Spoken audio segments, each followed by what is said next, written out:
ام المومنین حضرت عائشہ صدیقہ رضی اللہ عنہ فرماتی ہیں، میرے پاس ایک عورت آئی اور اس کے ساتھ 2 بچیاں تھیں۔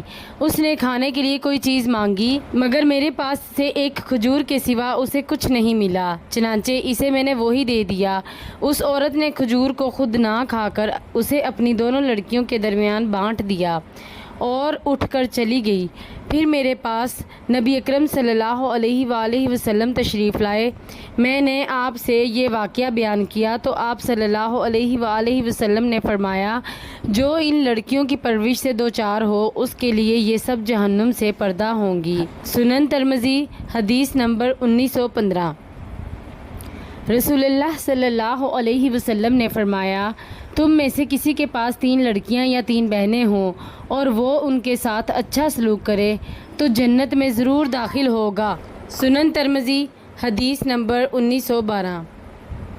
رسول اللہ صلی اللہ علیہ وآلہ وسلم نے فرمایا، جو شخص لڑکیوں کی پرورش سے دوچار ہو پھر ان کی پرورش سے آنے والی مصیبتوں پر صبر کرے تو یہ سب لڑکیاں اس کے لیے جہنم سے آڑ بنیں گی۔ یہ حدیث حسن ہے۔